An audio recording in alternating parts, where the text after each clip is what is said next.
नमस्कार, मैं हूं कपिल मिश्रा और आप देख रहे हैं हमारा विशेष कार्यक्रम छत्तीसगढ़ के बात हमारे साथ। आज बात छत्तीसगढ़ में इन्वेस्टर कनेक्ट मीट पर हो रही सियासत की।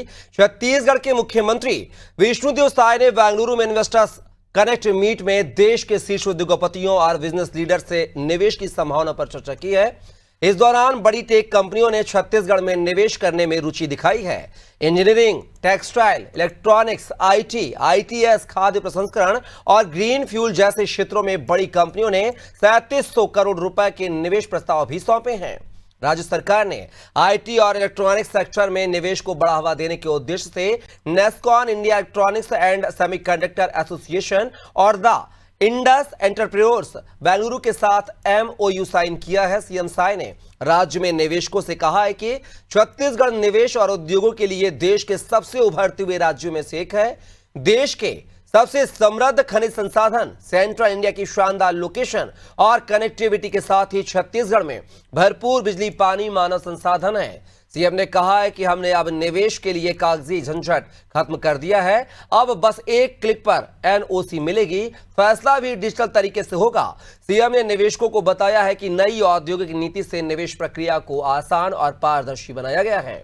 इसमें artificial intelligence, robotics, computing, green hydrogen जैसे क्षेत्रों में निवेश के आकर्षक प्रावधान किए गए हैं। इलेक्ट्रिकल्स एवं electronics, pharma, textile, food and agro processing में भी विशेष रियायतें दी गई हैं। सीएम ने राज्य की संभावनाओं का खाका खींचा, जिससे निवेश की उम्मीदें बनी हैं। वहीं कांग्रेस ने इन्वेस्टर कनेक्ट मीट की आलोचना करते हुए कहा है कि प्रदेश के मुख्यमंत्री छत्तीसगढ़ के उद्योगपतियों को तो नहीं संभाल पा रहे हैं और बाहर से उद्योगपतियों को यहां लाकर स्थापित कर रहे हैं। तो क्या कांग्रेस छत्तीसगढ़ में स्थानीय बनाम बाहरी उद्योगपतियों का नैरेटिव बनाने की तैयारी में है? और जो एमओयू हुए हैं उनके जमीन पर उतरने की कितनी गुंजाइश है? इस विषय पर चर्चा करते हैं। पहले आपको कुछ बयान सुनवाते उसके बाद चर्चा करेंगे। हाँ, कल बेंगलुरु में इन्वेस्टर कनेक्ट का कार्यक्रम का आयोजन किया गया था और बहुत अच्छे से संपन्न हुआ है। और वहाँ हम लोगों ने अपनी उद्योग नीति को रखी और उद्यमी और जो निवेशक काफ़ी आकर्षित हुए हैं। और कल 3700 करोड़ रुपए का निवेश का प्रस्ताव उनको सौंपा गया है। और कुछ कंपनियों से एमओयू भी हुआ है, जैसे नेस्कॉम है, आइसा है, टाई है।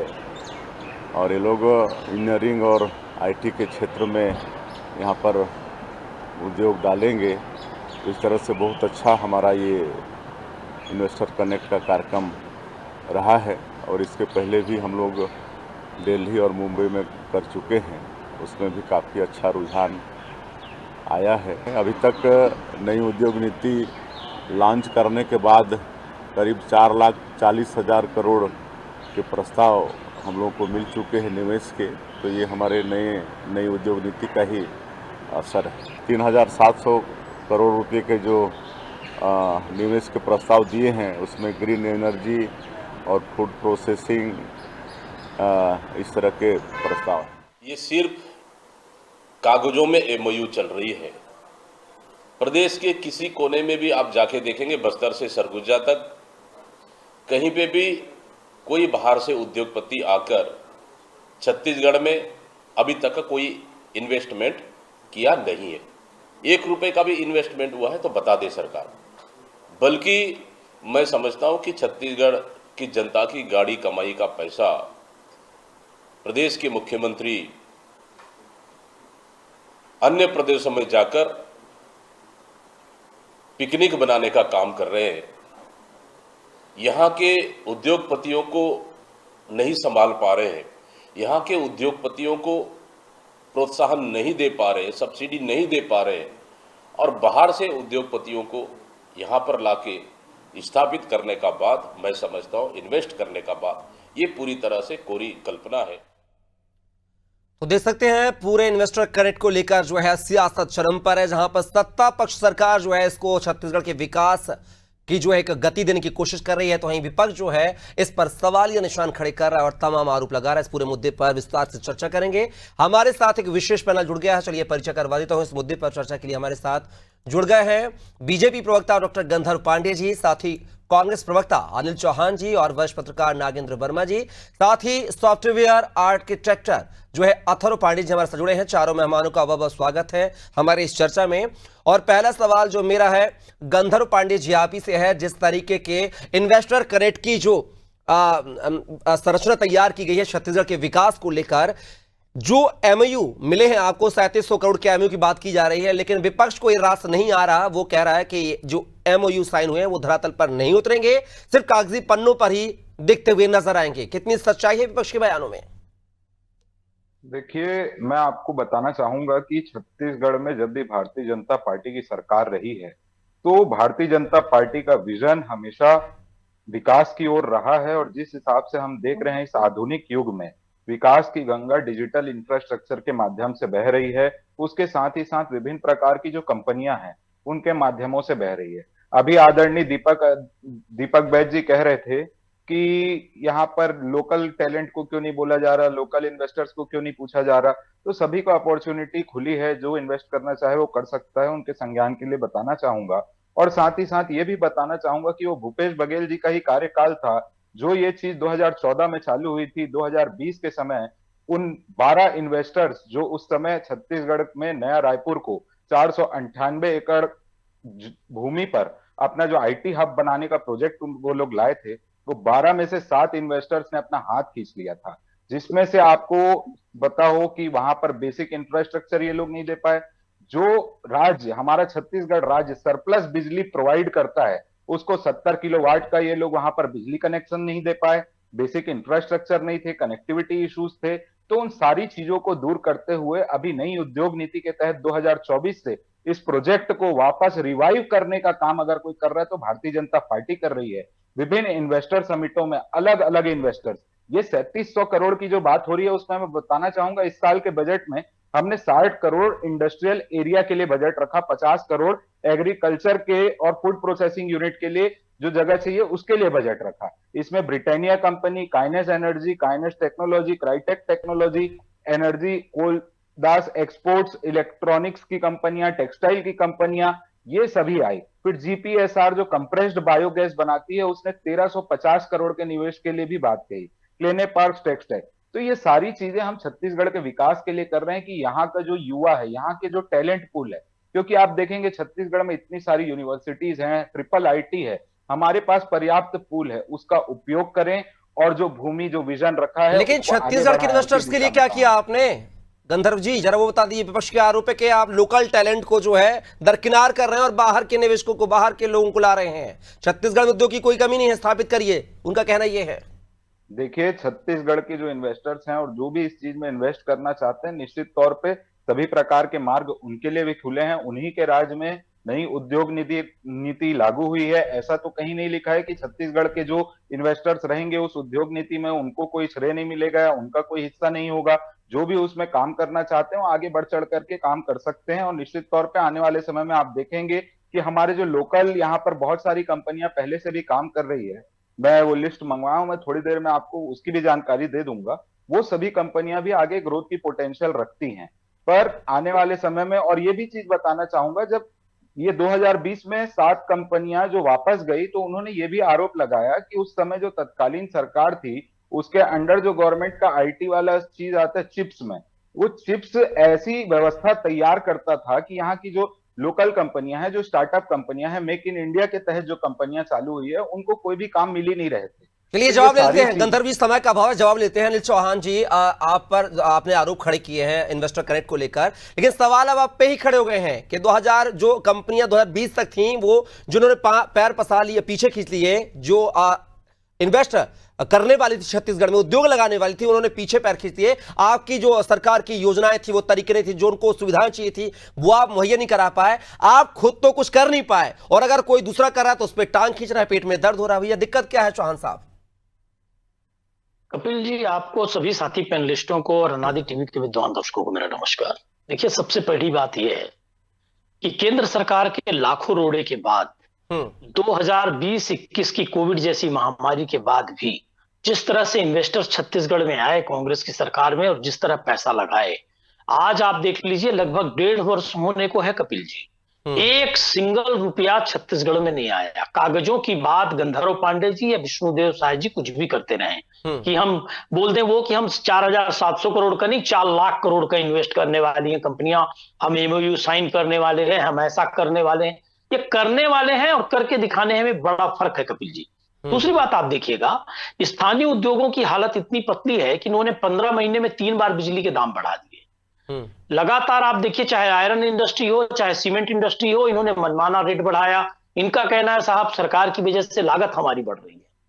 इनके सत्ताधारी दल के विधायक बृजमोहन अग्रवाल जी से लेकर पुरंदर मिश्रा तक को सवाल उठाना पड़ा कि साहब लगातार सीमेंट सिर्फ 15 महीनों में 150 से 100 रुपए महंगा हो गया है, आम आदमी कैसे खरीदेगा। आयरन इंडस्ट्री लगातार सरिया का दाम बढ़ा रही है। प्रधानमंत्री आवास कैसे बनेंगे, क्योंकि पैसा तो उतना ही है। तो चौहान साहब इसी समस्या के समाधान के लिए तो बाहर से इन्वेस्टर ला रहे हैं ना दूसरे राज्यों से, ताकि छत्तीसगढ़ को थोड़ा सस्ता मिले, आराम मिले, उसमें सहयोग करिए। काहे का विरोध कर रहे हैं फिर आप? कपिल जी, मैं जितनी इंडस्ट्री की बात कर रहा हूं आपसे, इनमें से एक भी क्षेत्र की इंडस्ट्री लाने की बात सीएम साहब ने नहीं कही है। हाँ। ये सारे दूसरे सेक्टर के लोग हैं जिनकी बात सीएम साहब दावा कर रहे हैं। महत्वपूर्ण बात यह है कि जो भी इंडस्ट्री हमारे यहाँ चल रही है, जो उद्योगपति हमारे यहाँ काम कर रहे हैं, क्या आप उनको अनुकूल वातावरण दे पा रहे हैं? क्या लगातार चंदा वसूली का खेल भारतीय जनता पार्टी जो खेलती है उसका प्रमाण इलेक्टोरल बॉन्ड से आपको नहीं मिला? एक तरफ पे कहते हैं कि 70 साल में साहब आपने क्या किया, एक तरफ आप देख लीजिए कि हम 70 साल सरकार में थे और कांग्रेस पार्टी का फंड कितना है और सिर्फ 10 साल में भारतीय जनता पार्टी के फंड का आकलन कर लीजिए। पूरे देश के राजनीतिक दल एक तरफ है और भारतीय जनता पार्टी का अकेला चंदा आप जोड़ लीजिए, और कैसी कंपनियों चंदा भी जबरदस्ती लेंगे क्या चौहान जी? चंदा तो स्वेच्छा से दिया जाता है ना। जो गलत काम कर रही हैं जी, चंदा क्या जबरदस्ती लेंगे क्या कि हमको भी दो, या बीजेपी को इतना दे रहे तो हमको भी इतना दो? वो तो स्वेच्छा से अनुदान दिया जाता है ना। अब आपकी सरकार नहीं है केंद्र में, 3 साल से आप बाहर हैं, तो जिसकी सरकार उसको दे रहे हैं। बहुत अच्छा सवाल है कपिल जी, उसी को तो मैं क्लियर कर रहा हूं। सीबीआई, आईटी और ईडी की रेड और दूसरे दिन 300 करोड़ का भाजपा का चंदा, तो दाऊद इब्राहिम की डी कंपनी और सरकार में अंतर क्या बचा? सीबीआई छापेमारी करती है, अगले 3 दिनों के अंदर 100 करोड़ रुपए भारतीय जनता पार्टी के फंड में जवाब देता हूं, आपके सवाल का जवाब देता हूं। गंधर्व पांडे जी कुछ कह रहे हैं, सर्वोच्च न्यायालय के आदेश से उसका खुलासा हुआ है। तो इस तरह की हरकतें सरकार को शोभा नहीं देती। गंधर्व जी संक्षेप में सीधा रुक कर दो पत्रकार का। गंधर्व जी देखिए, जो लोग सिर्फ छत्तीसगढ़ में 5 साल मल्टी मनी स्पिनर भ्रष्टाचारी योजनाओं का निर्माण करने वाले, कॉमनवेल्थ घोटाला करने वाले, कोल स्कैम करने वाले, और जिसके कारण आज भारतीय जनता पार्टी को सत्ता मिली, वो इनके ही ऐसे कर्म थे जो 2012-13 में कॉमनवेल्थ घोटाले वाले को तो आप ले गए जिस पर आरोप लगा रहे थे, और ये आपका सांसद है आजकल हैं, वो कोई घोटाला नहीं, वो लोगों ने अपने स्वेच्छा से दिया। वो सुप्रीम कोर्ट में चीजें आई, वो सभी राजनीतिक दलों को मिला और ये विषय से भटकाने का प्रयास कर रहे हैं, क्योंकि 2020 में इन्होंने छत्तीसगढ़ के युवाओं को गोबर बीनने के लिए मजबूर कर दिया। जो युवा यहाँ पढ़े लिखे युवा थे वो पलायन के लिए मजबूर हो गए। वो इन्वेस्टर जो आईटी हब यहाँ बनाना चाहते थे, जो सुविधा की वहां पर गारंटी दी गई थी, वो इन्होंने प्रोवाइड नहीं की। अनिल चौहान जी, नकारात्मक है जनता ने, आपको स्वीकार कीजिए। अगर इतना अच्छा काम होता तो दोबारा सरकार मैं ये बताना चाहता हूं आपके लोकप्रिय चैनल पर, यहाँ गंधर्व पांडे जी कॉमनवेल्थ घोटाले की बात कर रहे हैं और आजकल इनका जिस पर कॉमनवेल्थ घोटाले का आरोप था, आजकल इनका राज्यसभा सांसद बन गया है। जिसको मोदी जी लगातार कहते थे कि विधवाओं का आवास छीन लिया, वो इनके यहाँ राज्यसभा सांसद हैं। जिन नवीन जिंदल और हिमंता बिस्वा शर्मा पर गंधर्व पांडे जी ने नहीं, स्वयं देश के प्रधानमंत्री ने सबसे बड़े संवैधानिक पद पर बैठकर कहा गंधर्व पांडे जी, हिमंता बिस्वा शर्मा 70,000 करोड़ का घोटालेबाज है, वो असम का मुख्यमंत्री बना के उसको रिवाज दिए। ऐसे आरोप अनिल चौहान जी के। एक लाइन में जवाब सीधा पत्रकार का रुख करूंगा, बस पत्रकार का। देखिए, अनिल चौहान जी के पास कहने के लिए कुछ बचा नहीं है, तो विभिन्न प्रकार के कह दीजिए कि कोर्ट से और विभिन्न जांच एजेंसियों से जांच होने के बाद उनको क्लीन चिट प्राप्त हो चुकी है। उनका नाम बार बार उछाल करके कांग्रेस पार्टी अपना ढाल बनाने का प्रयास करती है, पर इसको क्लीन चिट मिल गई गंधर्व जी? और सभी अरे झूठ मत बताइए, क्लीन चिट किसको मिल गई? कहाँ है पेपर? किसी को क्लीन चिट नहीं मिली है, सिर्फ आपने मामला दबाया है। झूठ मत बोलिए एक लोकप्रिय चैनल पर। आप कोई जो झूठ चीज नहीं कह रहे बोला हैं जा ये रहा, रिकॉर्ड आप बन रहा है। रिसर्च कर लीजिए आप पहले। झूठ मत बोलिए। आप हिमंता पहले बिस्वा रिसर्च शर्मा कर। के खिलाफ शारदा चीट फंड घोटाले में जांच चल रही है, जिसको आपने दबा के रखा है। कहीं क्लीन चिट नहीं मिली। आपने नवीन जिंदल को भाजपा ज्वाइन करने के 2 दिन के अंदर क्लीन चिट दी, मैं मानता हूं, लेकिन 2 दिन के अंदर इसलिए क्योंकि भाजपा ज्वाइन कर लिए हो। लेकिन हिमंता बिस्वा शर्मा सहित ऐसे 28 से 30 बड़े नेता हैं राष्ट्रीय स्तर के जो भाजपा ज्वाइन कर चुके हैं और क्लीन चिट नहीं मिली है। सिर्फ आपने जांच इसलिए चलिए। दबवा दी क्योंकि आपकी पार्टी में शामिल हो गए। इसीलिए तो झूठ सीबीआई मत और पड़ोसी एक ईडी लोकप्रिय आपके चैनल सभी में नेताओं मैं के तथ्यों घर के में साथ बैठा। प्रमाणित कर सकता चलिए हूं। दोनों को रुकना डेट चाहूंगा वाइज सीधा डेट प्रमाणित कर राष्ट्रपति सकता को हूं। करूंगा। आपने दोनों को रुकना चाहूंगा। नागेंद्र वर्मा जी का रुक करूंगा। आपने गंधर्व जी और चौहान जी, समय का अभाव, प्लीज समय का अभाव है। सीधा नागेंद्र वर्मा जी। नागेंद्र वर्मा जी, जिस तरीके से इन्वेस्टर गंधर्व पांडे जी और चौहान जी, प्लीज हम तीसरे को सुनने का साहस रखें, थोड़ा सा समय का अभाव है। गंधर्व पांडे जी, चौहान जी प्लीज। नागेंद्र वर्मा जी, जिस तरीके से इन्वेस्टर करेक्ट की बात सामने आ रही है, लगातार जो है सीएम विष्णु साहब प्रयास कर रहे हैं, अलग अलग राज्यों का दौरा कर रहे हैं और ये कहा जा रहा है कि 3700 करोड़ के जो निवेश प्रस्ताव हैं वो मिल चुके हैं बेंगलुरु से। क्या इसका फायदा आने वाले समय में छत्तीसगढ़ को मिलेगा? निसंदेह कपिल जी, मुझे लगता है कि अगर प्रदेश के विकास और जी नागेंद्र जी। यहाँ के युवाओं के सुनहरे भविष्य को गढ़ने के चल रहे हैं तो इस पर राजनीति बिल्कुल नहीं होनी चाहिए, क्योंकि मुझे लगता है कि छत्तीसगढ़ में सारी चीजें बहुत ही ज्यादा अनुकूल है अभी। और युवा जो है वो आतुर है कि एक अच्छी ईमानदार सरकार जो है उनको सही नियोजित कर पाए और उनका भविष्य जो है बेहतर करे। हम देख रहे हैं कि छत्तीसगढ़ में उच्च संस्थानों में अच्छी पढ़ाई करके भी यहाँ के युवा जो है बेंगलुरु, पुणे और यहाँ तक विदेशों में भी अपने जॉब के लिए पहुंच रहे हैं, क्योंकि छत्तीसगढ़ में वो जमीन उनको नहीं मिल पा रही है। तो अगर ईमानदारी से यहाँ पर इन सब चीजों की व्यवस्था हो जाए तो स्वाभाविक रूप से यहाँ एक खुशहाली आएगी और यहाँ के युवा जो है यहाँ रह के बेहतर छत्तीसगढ़ गढ़ने में सहभागी भी होंगे, अपने परिवार के साथ भी रहेंगे और प्रदेश में बहुत अच्छे से खुशहाली मुझे लगता है कि आएगी।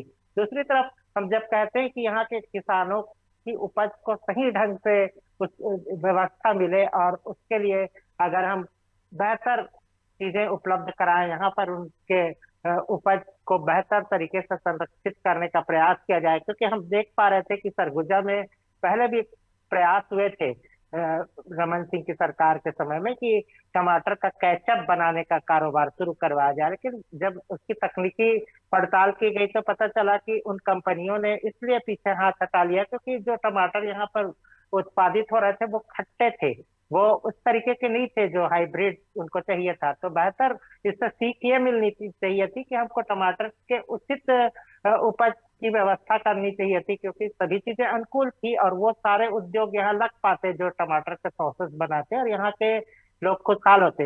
इसी तरीके से हम देखें तो कांकेर डिस्ट्रिक्ट में जो सीताफल होता है, जिसे हम कस्टर्ड एप्पल कहते हैं, उसके आइसक्रीम का उद्योग यहाँ बहुत अच्छे तरीके से उसके लिए प्रयास चल रहा है, काम शुरू भी हो गया है।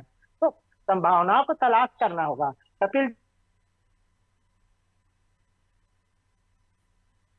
एक चीज और कहना चाहूंगा कि संयुक्त मध्य प्रदेश के समय में और इसलिए कांग्रेस इसका विरोध नहीं करना चाहिए। उस समय मध्य प्रदेश फाइनेंस कॉर्पोरेशन एमपीएफसी, उसने एमपीकॉन के साथ मिलकर यहाँ बहुत सारे उद्योग जो है उरला में लगाया और वह अभी भी अच्छे से संचालित हो रहे हैं। यहाँ के जो उत्पाद हैं वो पूरे भारत में जा रहे हैं और उनकी ख्याति है। तो हम ये नहीं कह सकते कि उन उद्योगों को कोई दिक्कत जा रही है या कहीं की किसी तरीके का। नागेंद्र जी का सवाल है, कम शब्दों में जवाब चाहूंगा। सीधा फिर मैं सॉफ्टवेयर आर्किटेक्ट का रुख करूंगा। जिस तरीके से कांग्रेस जो है, विपक्ष जो है कि नैरेटिव सेट करने की कोशिश कर रही है कि बाहरी इन्वेस्टर और छत्तीसगढ़ का लोकल इन्वेस्टर जो भेदभाव किया जा रहा है, क्या इस नैरेटिव सेट करने से कुछ ऐसे इन्वेस्टर करेक्ट पर फर्क पड़ेगा? बिल्कुल नहीं कपिल जी। उद्योग जो है उसमें एक स्वस्थ प्रतियोगिता होनी चाहिए। यहाँ के उद्यमियों को भी पूरा अवसर मिलना चाहिए।